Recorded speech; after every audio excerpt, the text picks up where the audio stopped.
message vous est présenté par l'Assemblée chrétienne Le Tabernacle. www.letabernacle.net.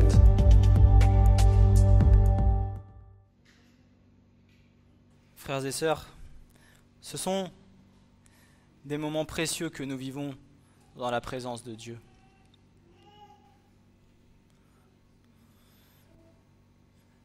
Des moments précieux pour lesquels nous ne voudrions pas que ces moments s'arrêtent.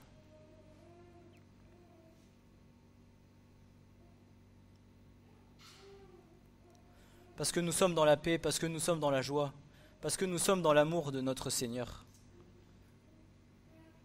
Dans sa pleine présence, où les choses de ce monde ne nous tourmentent point, mais où la présence de Dieu nous réjouit et nous fait du bien. Nous aimerions parfois que cela dure des heures et des heures, de mettre le temps sur pause et que cela ne s'arrête pas.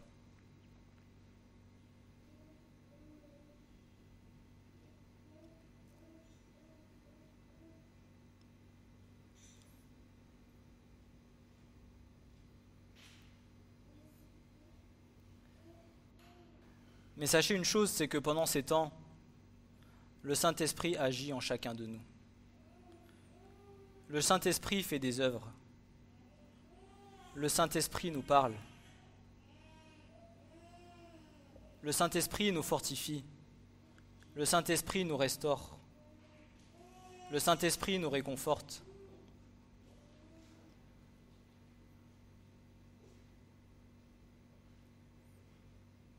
Et bien que souvent, nous avons tendance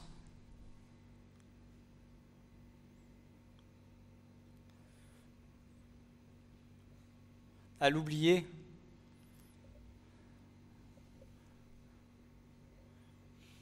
le Saint-Esprit fait partie intégrante de la Trinité de Dieu. Le Saint-Esprit a tout autant d'importance que le Christ et le Père lui-même, puisqu'ils sont indissociables les uns des autres.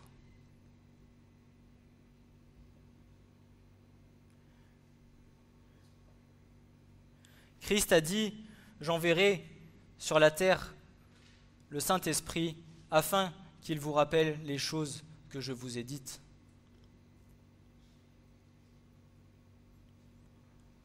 En cette parole, le Saint-Esprit n'est-il pas de la même égalité que le Christ, puisqu'il est venu pour nous rappeler toutes les paroles de la vérité que Dieu nous a laissées ici-bas.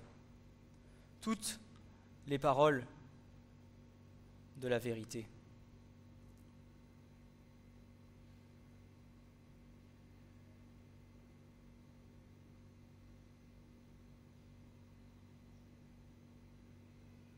Et pour continuer le message d'il y a 15 jours, nous, en tant qu'enfants de Dieu,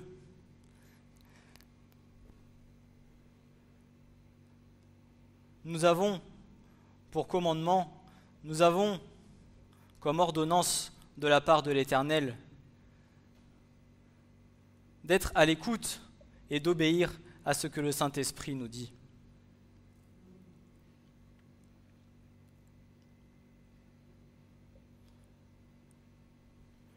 Le Saint-Esprit n'est pas toujours là pour nous reprendre. Il n'est pas toujours là pour nous fouetter le derrière. Il est aussi là pour nous fortifier parce qu'il nous aime.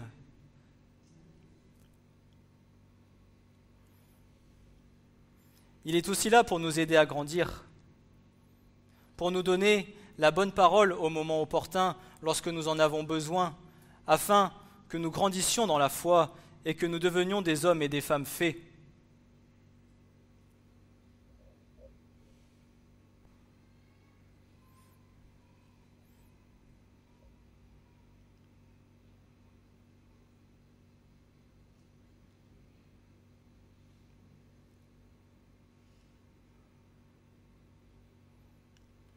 Nous avions vu qu'écouter le Saint-Esprit doit être le fondement de la vie de la foi d'un enfant de Dieu et de toute forme de service spirituel. Si nous ne recevons pas la direction de Dieu, nous ne pouvons pas lui obéir.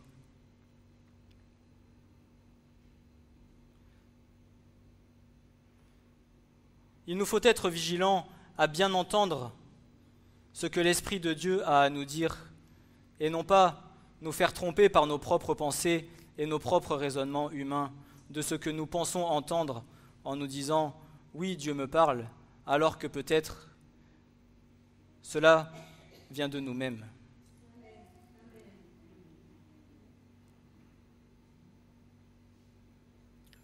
J'avais terminé la semaine dernière sur le passage de Jean qui dit « Bien-aimés, ne croyez pas tout esprit, mais éprouvez les esprits pour voir s'ils sont de Dieu. »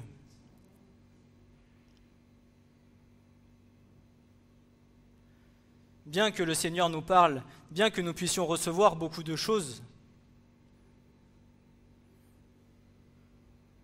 n'ayons pas peur de nous mettre devant la face de Dieu et de remettre en prière ce que nous avons reçu, afin d'être certains que ces paroles viennent bien de lui.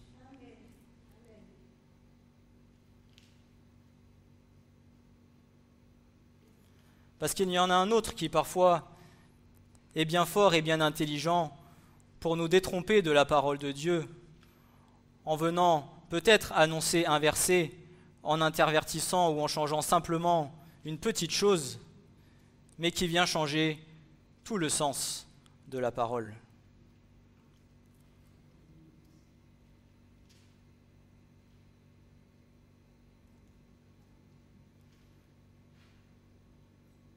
Je me souviens à l'époque avoir reçu un enseignement où l'on nous disait « Soyez vigilants à ne pas extraire un verset de la parole, mais de bien prendre le verset dans son contexte. Bien observer ce qui est dit avant et bien observer ce qui est dit après, afin de ne pas tronquer la parole à notre bon vouloir et de détourner le sens de ce qu'elle veut dire réellement. » Parce qu'il est facile de prendre 4 mots dans le verset et de le mettre au bon sens que cela nous arrange, alors qu'en réalité, ce n'est pas le sens que l'Esprit de Dieu veut nous donner. Et si la parole de Dieu nous dit « Soyez comme des Béréens », ce n'est pas pour rien, c'est qu'il y a bien une raison. Si tous les conseils qu'il nous est donnés d'être sages, d'être vigilants, de bien analyser tout ce que nous entendons, c'est pour que nous ne soyons pas trompés et que nous restions sur le chemin étroit de la vérité de la parole de Dieu.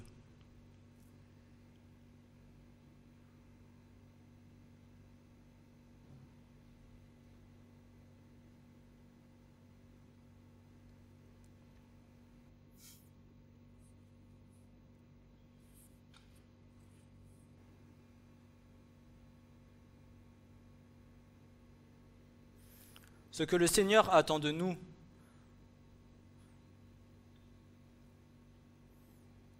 c'est une relation profonde et efficace avec lui-même.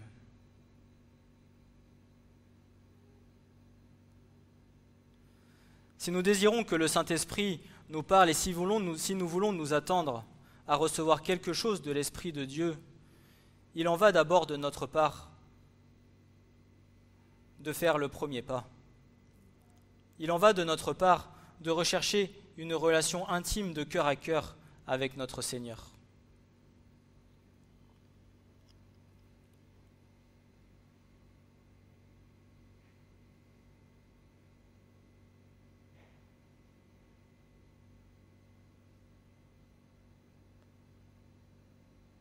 Il attend de nous que nous ne fassions pas, que nous fassions non pas ce que nous voulons faire, mais ce que lui veut que nous fassions pour lui.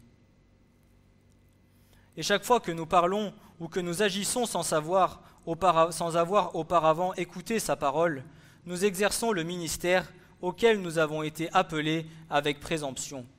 Nous développons notre propre ministère, notre ministère charnel, notre ministère humain, plutôt que le ministère propre de Dieu. Nous exerçons le ministère dans la chair plutôt que dans l'esprit. Combien aujourd'hui de serviteurs apportent la parole selon leurs propres désirs et selon ce que les brebis veulent bien entendre, plutôt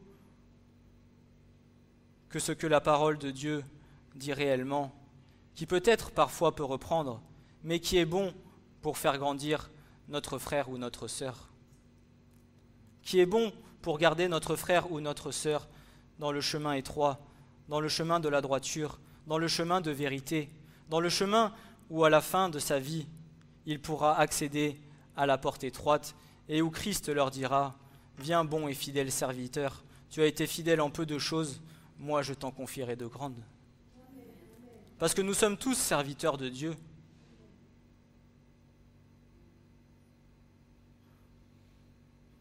Celui qui est derrière le pupitre à apporter la parole ne vaut pas plus que celui qui est sur la chaise, alloué à adorer son Seigneur. Parce que chacun de nous sommes appelés à servir dans le corps, parce que chacun de nous sommes appelés à être l'unité de Dieu.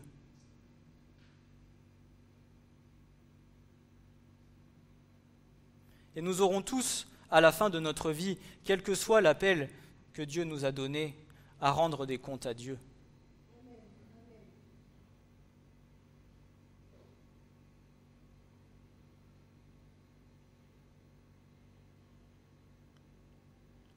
Nous sommes tous dans l'égalité et l'unité parfaite du corps.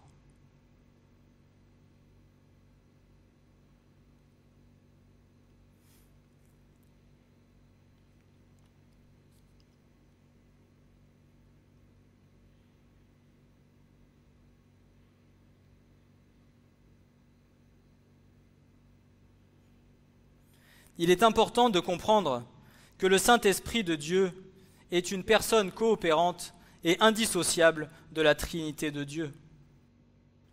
Nous avons souvent tendance à le mettre de côté, alors que pourtant, c'est uniquement à travers lui que Dieu nous parle et qu'il nous transforme. Tout ce que nous pouvons recevoir de la part de Dieu, nous le recevons à travers le Saint-Esprit. Nous le chantons ce matin. Saint-Esprit, viens et descends au milieu de nous.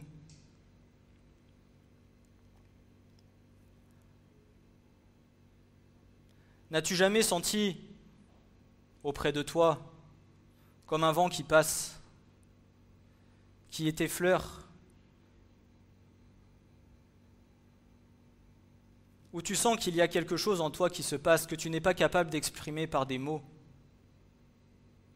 Mais à ce moment-là, le Saint-Esprit vient et agit en toi.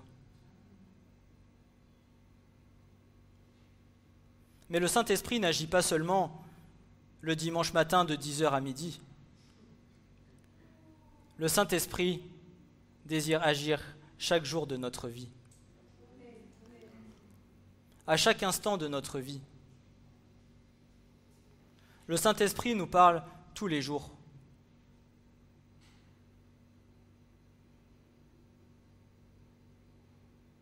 Comme je le disais il y a 15 jours, peut-être un jour te dira-t-il, mon frère, ma sœur, mon enfant, j'ai besoin de te parler. J'ai besoin de te communiquer quelque chose. Viens, va dans ta chambre et prie. Et alors, à ce moment-là, le Saint-Esprit te communiquera quelque chose.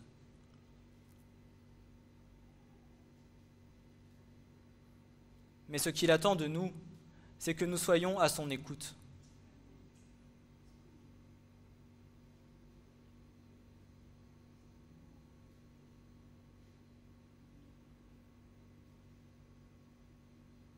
Et quelque chose m'est venu sur le cœur dans la journée d'hier en rapport avec le message. C'est que dans cette fin des temps, avec ce que nous allons vivre, Dieu ne nous a-t-il pas appelés à être des sentinelles? Mais si nous n'écoutons pas, si nous ne sommes pas attentifs à ce que l'Esprit de Dieu nous dit, alors comment pourrons-nous être les sentinelles de Dieu et prendre garde à ce qui se passera?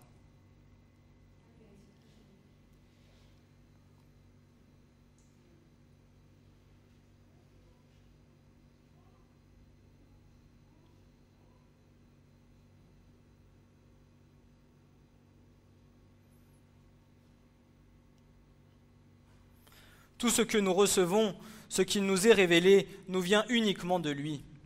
Tout ce que nous sommes dans l'esprit nous vient de lui. Tout ce que nous sommes lorsque la chair s'efface nous vient de lui. Il est partie intégrante de la toute-puissance de Dieu, le Créateur lui-même, et nous a été envoyé afin que toute chose nous soit révélée et rappelée au moment opportun, afin de continuer à marcher selon les commandements divins de toute la vérité et selon la volonté de Dieu, pour que son royaume soit annoncé et révélé ici-bas. Jean 16, versets 12 à 15 nous dit ceci. « J'ai encore beaucoup de choses à vous dire, mais vous ne pouvez le supporter maintenant. Mais quand celui-là, l'Esprit de vérité sera venu, il vous conduira dans toute la vérité. Car il ne parlera pas de lui-même, mais il dira tout ce qu'il aura entendu, et il vous annoncera les choses qui vont arriver. Celui-là me glorifiera, car il prendra de ce qui est à moi, et vous l'annoncera. Tout ce qu'a le Père est à moi, c'est pourquoi j'ai dit qu'il prend du mien et qu'il vous l'annoncera. »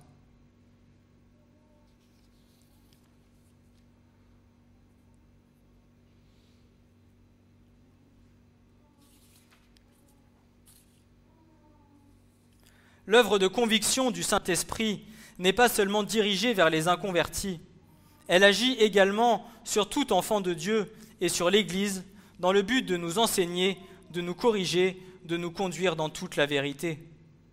Il s'adressera à nous afin de nous rendre conformes à Christ et à son critère de justice et de nous conduire dans toute la vérité et de glorifier Dieu. Le Saint-Esprit agit et œuvre dans chacun de nos cœurs afin d'y produire la vie sainte de Christ.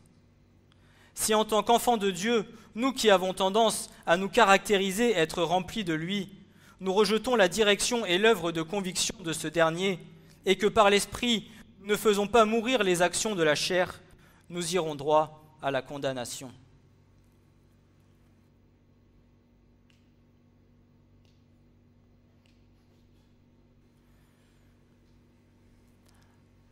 Dieu ne nous demande pas de prendre de la parole ce qui nous arrange et de rejeter ce qui ne nous arrange pas.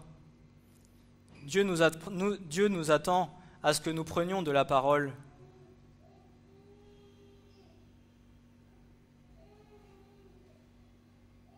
La parole tout entière, l'unité même de la parole, l'unité même de la vérité et tout ce qui s'y trouve.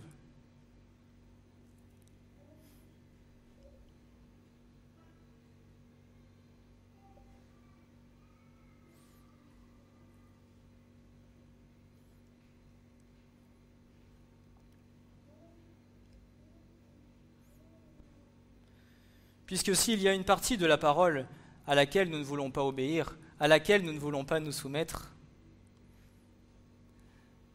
c'est comme si nous faisions de la parole,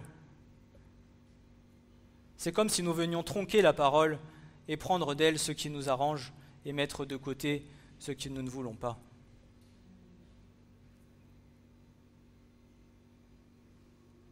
Mais sache qu'à un moment donné de notre vie, le Seigneur nous attendra, comme on dit ici-bas, nous attendra au tournant et nous dira « Tu vois mon fils, tu vois ma fille, tu n'as point voulu obéir à ce commandement de la parole.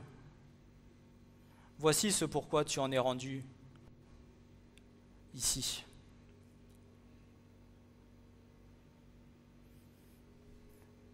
Et pour être franc envers chacun de nous, nous l'avons tous vécu à un moment donné où nous avons dit « Oui Seigneur, ça, je veux bien obéir parce que bon, c'est plus facile pour moi, mais cette chose Seigneur, pour l'instant c'est un peu trop dur. » Et même si aujourd'hui, comme on dit, tu as peut-être passé le fossé et passé au travers de l'ordonnance de Dieu, à un moment donné de ta vie, le Seigneur te représentera le mur devant toi, te remettra la même épreuve et te dira « Maintenant, est-ce que tu veux te soumettre et obéir ?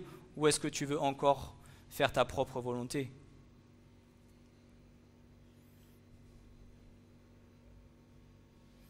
Mais sans se soumettre aux ordonnances de Dieu, il arrivera toujours un moment de ta vie où nous viendrons à avoir des problèmes. Et comme dit la parole, vient alors les cris et les grincements de dents.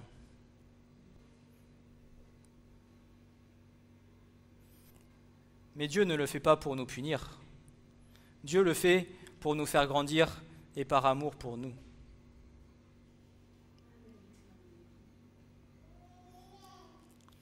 Parce que comme je le disais l'autre jour, combien de chrétiens disent « Ce n'est plus moi qui vis, mais c'est Christ qui vit en moi », mais ô combien ne se soumettent pas à certains commandements de la parole. Christ a obéi jusqu'au bout, jusqu'à aller à la croix pour nous. Père, non pas ma volonté, mais ta propre volonté.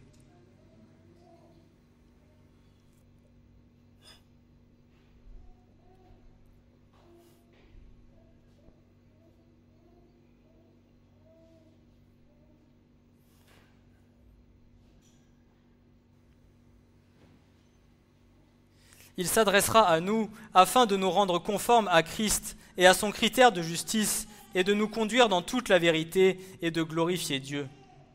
Le Saint-Esprit agit et œuvre dans chacun de nos cœurs afin d'y produire la vie sainte de Christ. Si en tant qu'enfants de Dieu, nous qui avons tendance à nous caractériser, être remplis de Dieu, nous rejetons la direction et l'œuvre de conviction de ce dernier, et que, par l'Esprit, nous ne faisons pas mourir les actions de la chair, nous irons droit à la condamnation. Paul dira dans Romains 8, versets 12 à 17, « Ainsi donc, frères, nous sommes débiteurs, non pas à la chair pour vivre selon la chair. Car si vous vivez selon la chair, vous mourrez. Mais si par l'Esprit vous faites mourir les actions du corps, alors vous vivrez. Car tous ceux qui sont conduits par l'Esprit de Dieu, ceux-là sont fils de Dieu.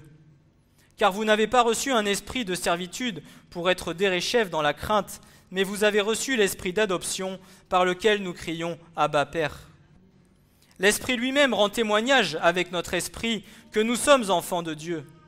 Et si nous sommes enfants, nous sommes aussi héritiers de Dieu, co-héritiers du Christ, si du moins nous souffrons avec lui, afin que nous soyons aussi glorifiés avec lui.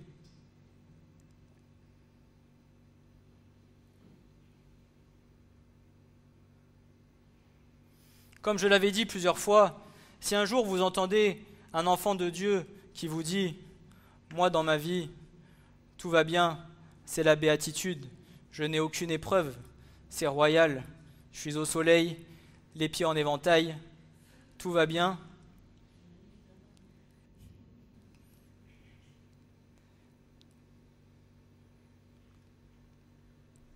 n'hésitez pas à lui dire « Peut-être, mon frère, mets-toi devant la face de Dieu et pose-toi et demande-lui comment cela se fait que ta vie en est ainsi. » Oui, bien évidemment, je le reconnais, lorsque le Seigneur vient toucher vos vies, je peux vous dire que vous êtes sous une pluie de bénédictions. Des bénis oui-oui, comme disait mon frère Francis à l'époque.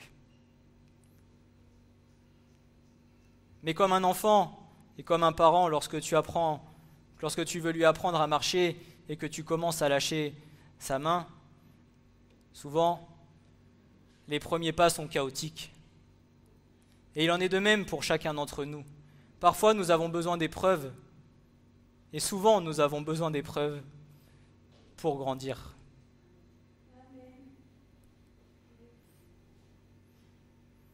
Alors si demain tu me dis « Oui, mon frère, je suis chrétien, mais tu sais, la marche est dure, j'ai des épreuves, c'est compliqué pour moi. » Rassure-toi, c'est que le Seigneur attend de toi que tu grandisses et que tu deviennes un homme et une femme faits en lui.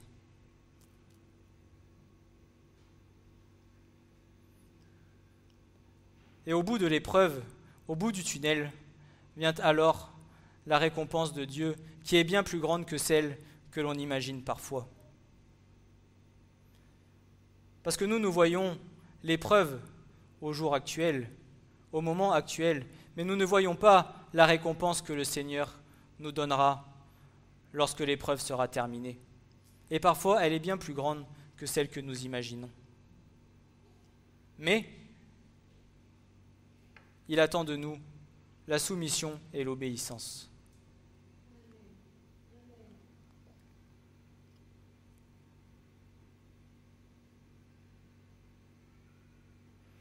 Uniquement ceux qui reçoivent la vérité et qui seront conduits par l'Esprit de Dieu sont appelés fils de Dieu et sont par conséquent capables de persévérer dans la plénitude de l'Esprit.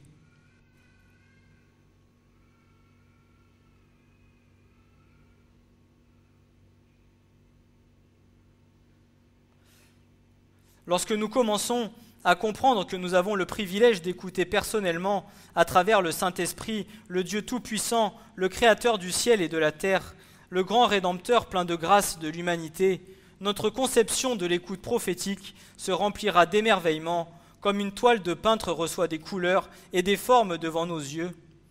Car toute chose que nous aurons reçue viendra prendre forme devant nous. Le Dieu vivant qui nous exprime sa pensée et son conseil aujourd'hui est le même Dieu tout-puissant qui a fait l'humanité à son image dès le commencement. Il est le Dieu qui a ouvert la mer Rouge, a pourvu à la loi et a protégé son peuple dans le désert. Il est Dieu qui a frappé Jéricho, Goliath et Sanchérib, qui a envoyé du feu sur le mont Carmel et fermé la gueule des lions. Il est le Dieu qui est venu en chair, a sacrifié son Fils, l'a ressuscité des morts et a répandu son esprit sur toute son Église. Le Dieu créateur du ciel et de la terre est le même Dieu créateur que celui que nous avons aujourd'hui. Il n'a pas changé.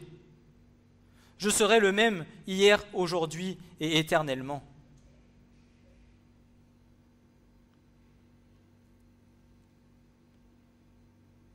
Ne doutons pas de ce que le Seigneur peut faire.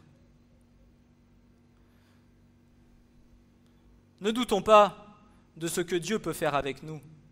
Ne te dis pas, de toute façon, je suis bien trop mauvais, je suis bien trop nul pour que le Seigneur veuille bien me révéler des choses merveilleuses de son royaume.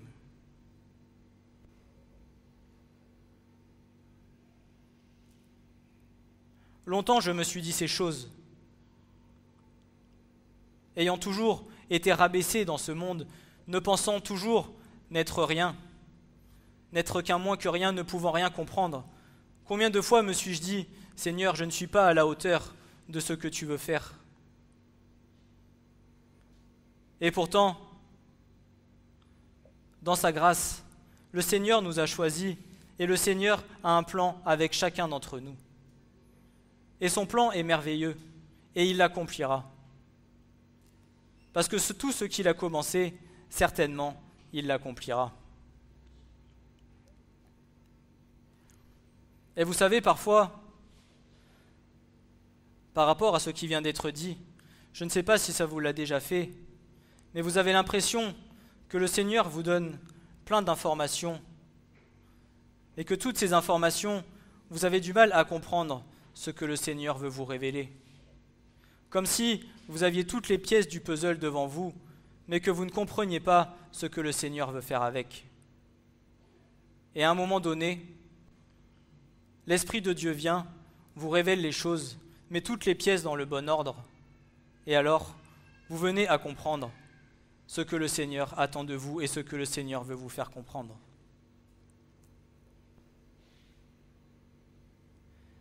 Et à ce moment-là, il faut être attentif à ce que le Saint-Esprit veut vous dire.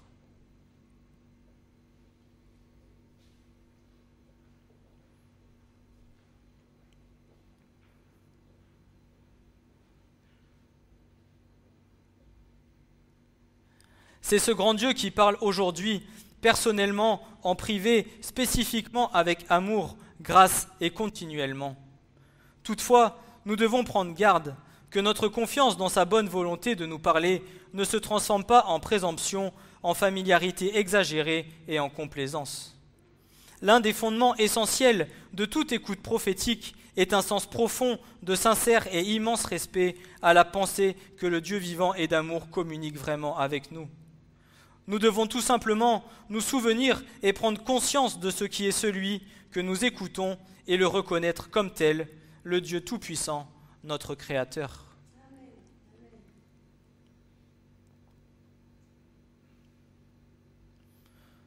tout ce que le Saint-Esprit viendra nous révéler, ce n'est pas parce que tu as un nom particulier, pas parce que tu t'appelles un tel, ou que tu as plus de capacité qu'un autre.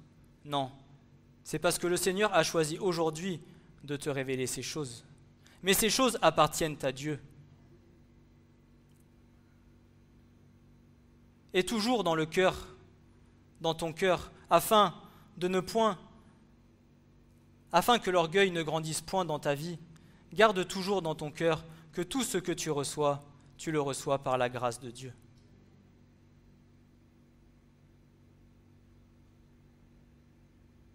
Nous avons été choisis par grâce afin que la volonté de Dieu s'accomplisse.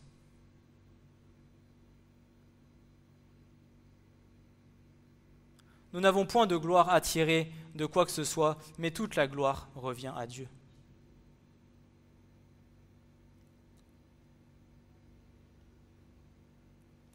En écoutant Dieu, nous le servons, parce que c'est Dieu qui nous appelle à l'écouter.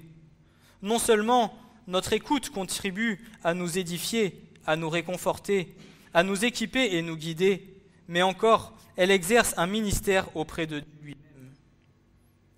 Acte 13, verset 2, nous dit ceci. « Or, il y avait à Antioche, dans l'assemblée qui était là, des prophètes et des docteurs, et Barnabas et Siméon, appelés Niger, et Lucius, et Cyrénéen, et Manaen, qui avaient été nourris avec Hérode, le tétrarque, et Saül. Et comme ils servaient le Seigneur et jeûnaient, l'Esprit Saint dit, « Mettez-moi maintenant à part Barnabas et Saül pour l'œuvre à laquelle je les ai appelés. » Alors, ayant jeûné et prié, et leur ayant imposé les mains, ils les laissèrent aller. Et donc, ayant été envoyés par l'Esprit Saint, descendirent à Séleucie, et de là, ils firent voile pour Chypre. Et quand ils furent à Salamine, ils annonçaient la parole de Dieu dans les synagogues des Juifs, et ils avaient aussi Jean pour serviteur.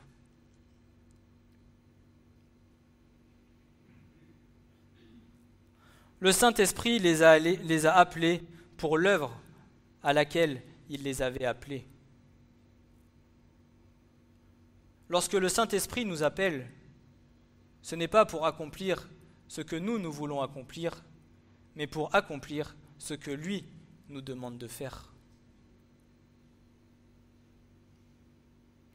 Et c'est là que nous devons prendre garde, à ne point nous tromper et à nous assurer que ce que nous faisons est bien selon la volonté de Dieu et pas selon notre propre volonté.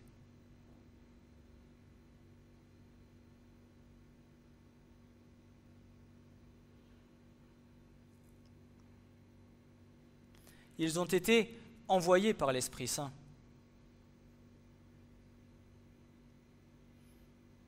Est-ce que nous nous assurons que chaque fois que nous faisons quelque chose, nous sommes bien appelés par l'Esprit à faire ces choses-là?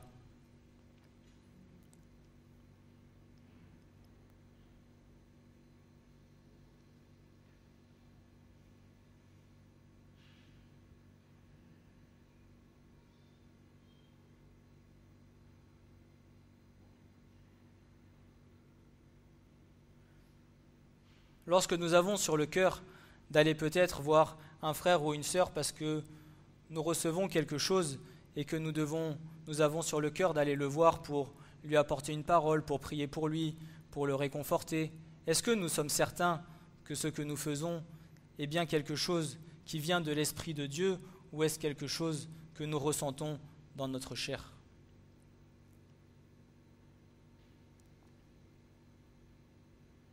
Parce que tout ce que le Saint-Esprit nous demandera de faire sera fait au moment opportun que Dieu a choisi.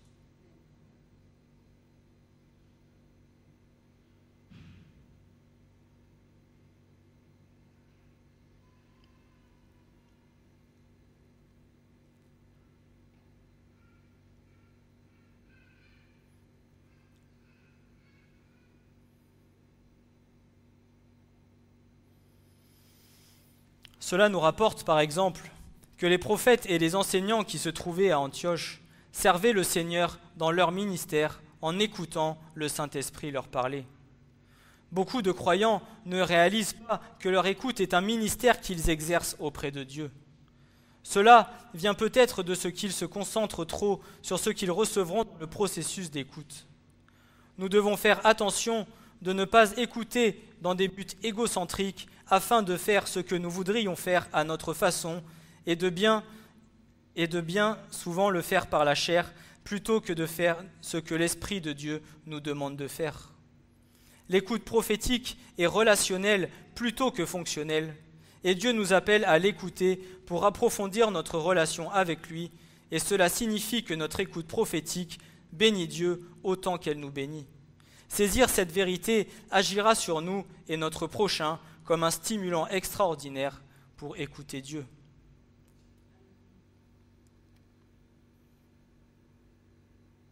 Combien de fois l'avons-nous entendu que faire la volonté de Dieu est bénéfique et bien plus bénéfique pour notre prochain et pour nous-mêmes, plutôt que lorsque nous agissons par notre propre volonté et par notre propre pensée. Parce que parfois agir par nous-mêmes, agir par nos propres moyens et par notre propre réflexion, en pensant que l'Esprit nous a dit de faire, fait bien plus de dégâts que de faire quelque chose de bon pour le Seigneur.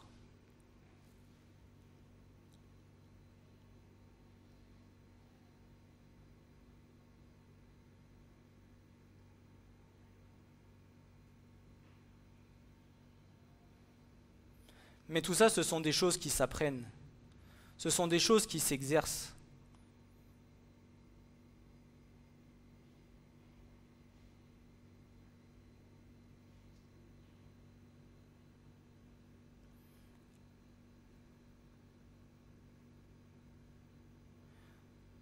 Combien de fois il m'est arrivé de faire quelque chose en pensant que c'était le Seigneur qui m'avait demandé de faire cela, alors qu'en réalité, il ne m'avait rien demandé de faire.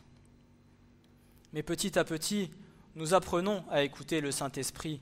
Petit à petit, nous apprenons à savoir la façon dont l'Esprit de Dieu nous parle, afin d'être sensibles, afin d'être vigilants, afin de gagner en sagesse.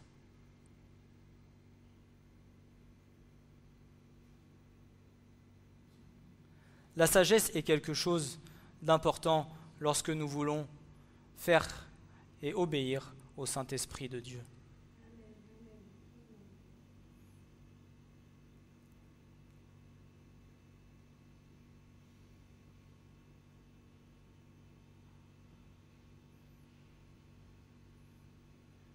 Et c'est le fruit qui ressort le plus lorsque vous lisez les passages sur l'écoute du Saint-Esprit de Dieu. C'est le fruit de la sagesse.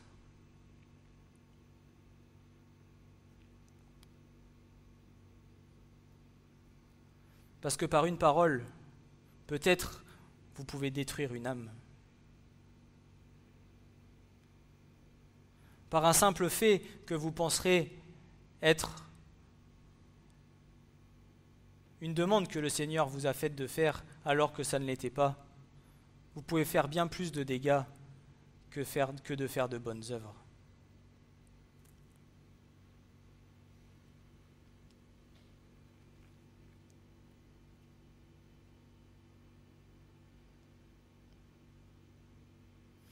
Dieu parle essentiellement pour se révéler à nous. Sa révélation est toujours une révélation de lui-même. Il nous parle premièrement afin que nous puissions le connaître mieux et deuxièmement afin que nous puissions savoir que dire ou que faire dans une situation particulière. Avant de te demander de faire ci ou de faire ça, Dieu attend que tu apprennes à connaître qui il est.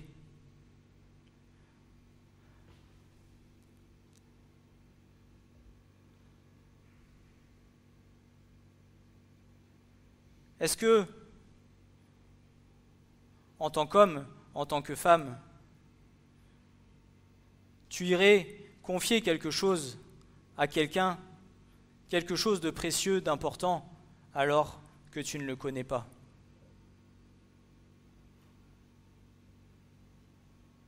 Il en est de même avec le Seigneur.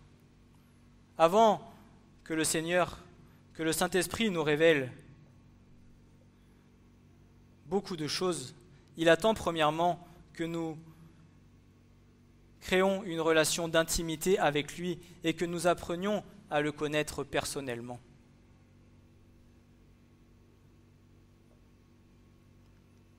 Et à partir de ce moment-là, il pourra venir et nous confier les choses précieuses. Ne dit-il pas qu'il ne livre pas ses perles aux pourceaux ?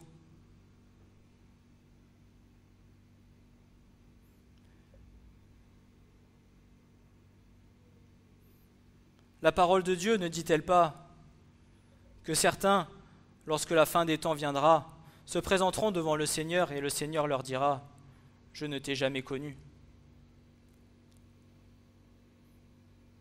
Oui, mais Seigneur, j'ai fait ça en ton nom. Oui, mais Seigneur, j'ai guéri en ton nom. Oui, mais Seigneur, oui. Mais as-tu eu une relation d'intimité de cœur à cœur avec moi ?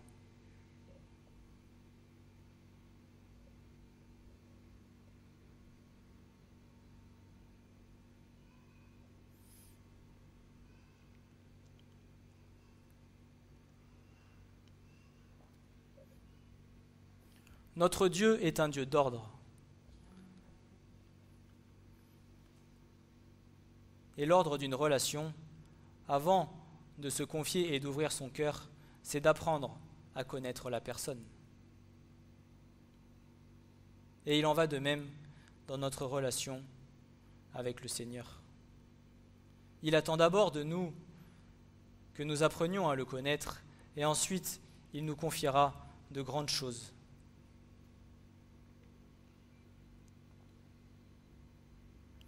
Toute révélation se fera dans une relation d'amour, d'intimité et de confiance avec notre Dieu. Lorsque nous commençons à considérer les principes bibliques qui nous aident à gérer la révélation prophétique, et lorsque nous nous concentrons sur les détails de ce que Dieu dit, nous ne devons pas oublier le contexte plus général de la révélation. Chaque fois que nous considérons un aspect quelconque de la proclamation de Dieu et de notre écoute prophétique, nous devons nous rappeler que la caractéristique principale du processus parler et écouter est toujours que nous puissions le connaître plus intimement et exactement pour qui il est et non pas pour ce qu'il fait.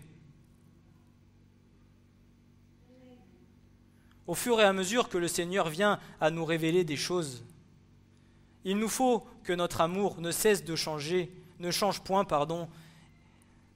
et que nous continuions de l'aimer pour qui il est et non pas pour ce qu'il fait.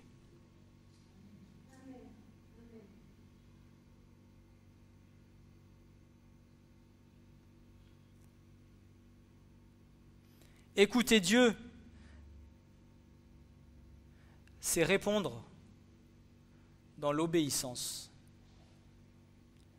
Il ne sert à rien d'écouter Dieu sans être d'accord de lui obéir et sans être prêt à agir selon les commandements de sa parole. Dans une foi vivante, nous avons vu que le processus de la foi implique l'écoute. La foi, la confession et le fait d'agir selon la parole de Dieu. La foi n'est pas biblique tant que chaque étape de ce processus de foi n'est pas en place. La semence de la foi vivante de Dieu ne parviendra pas à la maturité en nous si nous ne la nourrissons pas en obéissant, en confessant sa parole et en agissant par rapport à ce qu'elle nous demande de faire. Il en est de même dans le processus d'écoute.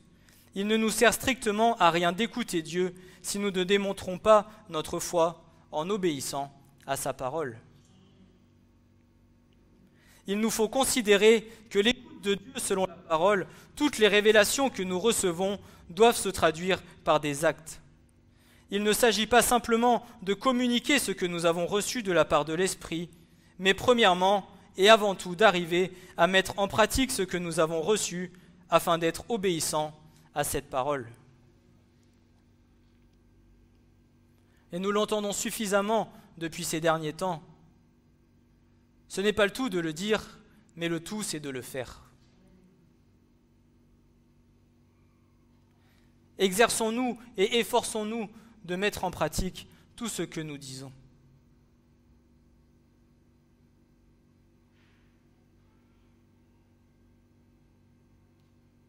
Puisque sinon, ô combien sommes-nous des anti-témoignages devant Dieu.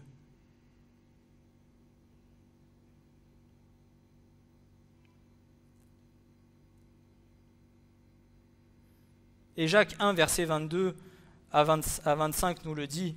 « Mais mettez la parole en pratique et ne l'écoutez pas seulement, vous séduisant vous-même.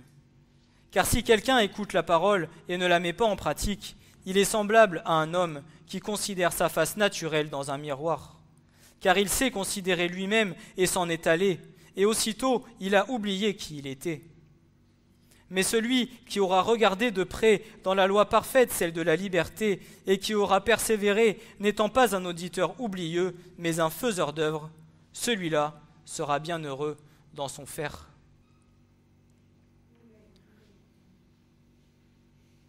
Puisque ô combien, en tant qu'enfants de Dieu, serons-nous heureux de voir que nous sommes capables de nous soumettre et d'obéir à la parole de Dieu.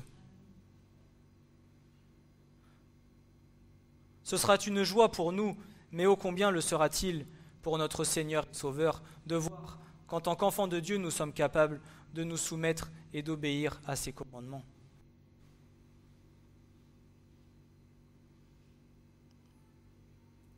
Parce que nous voulons tout donner à notre Seigneur. Parce que nous l'aimons plus que toute autre chose.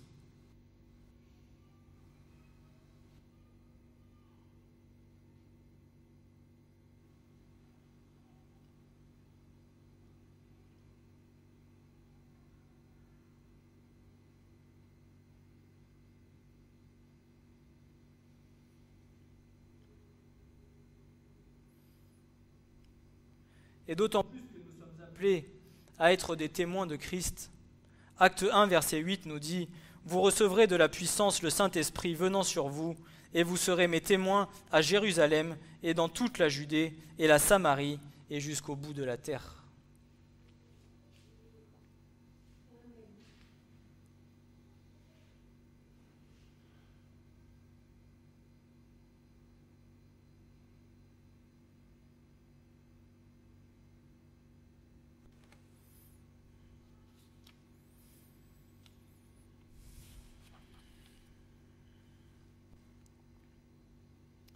Le fait d'écouter Dieu est un processus continu. Cela revient à dire que nous devrions développer un style de vie d'écoute ou un cœur qui sait et qui est disposé à entendre. L'écoute de Dieu est en effet un fondement de la vie ou de la foi d'un enfant de Dieu. 1 Roi 3, versets 4 à 14 décrit comment Dieu a parlé à Salomon dans un rêve et lui a accordé tout ce qu'il avait demandé. Et le passage nous dit ceci: « L'Éternel apparut à Salomon à Gabaon dans un songe de la nuit. Et Dieu dit, « Demande ce que tu veux, je te donne. » Et Salomon dit, « Tu as usé d'une grande bonté envers ton serviteur David, mon père, selon qu'il a marché devant toi en vérité et en justice, et en droiture de cœur avec toi. Et tu lui as gardé cette grande bonté, et tu lui as donné un fils qui est assis sur son trône, comme il en est aujourd'hui. Et maintenant, Éternel, mon Dieu, tu as fait roi ton serviteur en la place de David, mon père et moi, je suis un jeune garçon, je ne sais pas sortir et entrer. Et ton serviteur est au milieu de ton peuple que tu as choisi, un peuple nombreux qui ne se peut compter ni nombrer à cause de sa multitude. Donne donc à ton serviteur un cœur qui écoute pour juger ton peuple, pour discerner entre le bien et le mal, car qui est capable de juger ton si grand peuple. » Et la parole fut bonne aux yeux du Seigneur, que Salomon eût demandé cette chose. Et Dieu lui dit, « Parce que tu as demandé cela, et que tu n'as pas demandé pour toi de longs jours, et que tu n'as pas demandé pour toi des richesses, et que tu n'as pas demandé la vie de tes ennemis, mais que tu as demandé pour toi du discernement, afin de comprendre le juste jugement. Voici, j'ai fait selon ta parole, voici, je t'ai donné un cœur sage et intelligent, en sorte qu'il n'y aura eu personne comme toi avant toi, et qu'après toi, il ne se lèvera personne comme toi. Et je t'ai donné aussi ce que tu n'as pas demandé, tant les richesses que la gloire, de sorte qu'il n'y aura personne comme toi parmi les rois tous les jours. Et si tu marches dans mes voies, gardant mes statuts et mes commandements, comme David ton père a marché, alors je prolongerai tes jours. Et Salomon se réveillera, et voici, c'était un songe, et il vint à Jérusalem, et se tint devant l'arche de l'alliance de l'Éternel, et offrit ses holocaustes, et offrit des sacrifices de postérité, et fit un festin à tous ses serviteurs. Salomon avait demandé pour David un cœur qui comprend, afin qu'il puisse discerner le bien du mal. Bien que le mot hébreu « bin » puisse être traduit par compréhension ou discernement, il fait allusion à une réception ou une écoute continuelle de la compréhension divine plutôt qu'un don de sagesse reçu une fois pour toutes. Cela signifie que Salomon demandait un cœur qui sache entendre plutôt qu'une grande connaissance ou une réserve miraculeuse de sagesse. C'est pourquoi Dieu s'était tant réjoui de la requête de Salomon.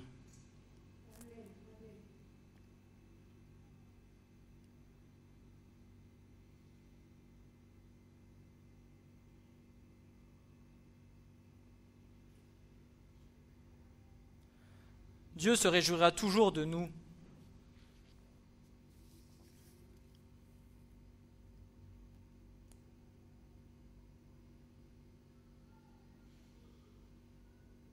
Que tout ce que nous demandons,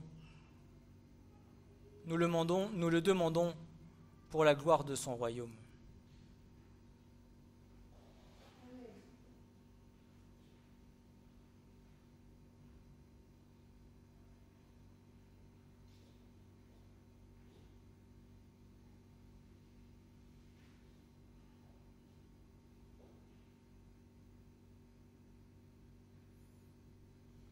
Et il est dit un peu plus loin, Dieu donna à Salomon de la sagesse et une très grande intelligence et un cœur large, comme le sable qui était sur le bord de la mer. Et la sagesse de Salomon était plus grande que la sagesse de tous les fils de l'Orient et toute la sagesse de l'Égypte. Il était plus sage qu'aucun homme, plus qu'Étan, l'Érazikite, plus Kéman, et Calcol, et Darda, les fils de Macol. Et sa renommée était répandue parmi toutes les nations alentour. Et il proféra 3000 proverbes, et ses cantiques furent nombre de 1005. Et il parla sur les arbres, depuis le cèdre qui est sur le Liban, jusqu'à l'hysope qui sort du mur. Et il parla sur des bêtes, et sur les oiseaux, et sur les reptiles, et sur les poissons. Et de tous les peuples, on venait pour entendre la sagesse de Salomon, de la part de tous les rois de la terre, qui avaient entendu parler de sa sagesse. Et pourtant, vous savez tous aussi bien que moi ce que Salomon a pu faire après dans la fin de sa vie. Nous avons tous des faiblesses, nous avons tous des failles. Nous avons tous besoin de grandir davantage.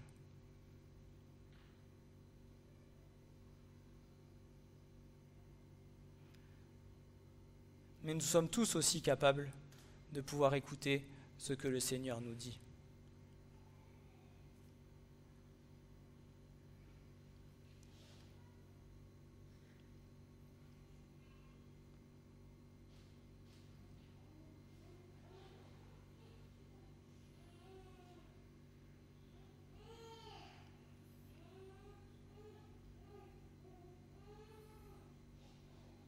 Soyons attentifs à tout ce que le Saint-Esprit nous dit.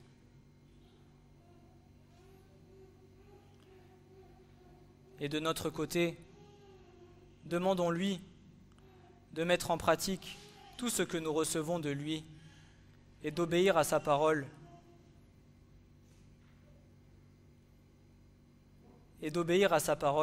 avec humilité et obéissance.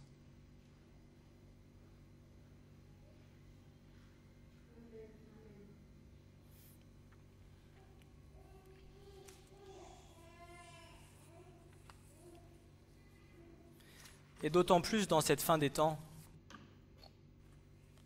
le Saint-Esprit parle à son Église.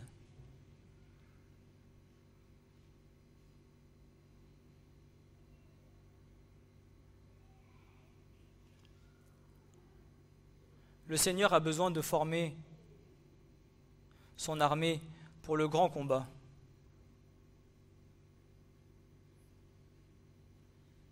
Il nous faut être prêts.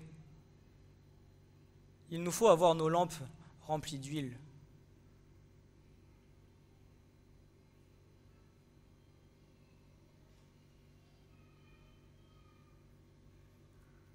Mais les vierges sages ont écouté ce que l'Esprit de Dieu leur a dit.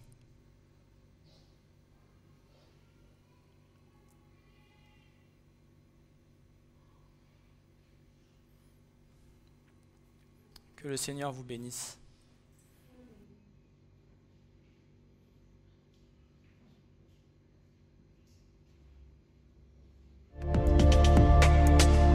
Ce message vous a été présenté par l'Assemblée chrétienne Le Tabernacle. www.letabernacle.net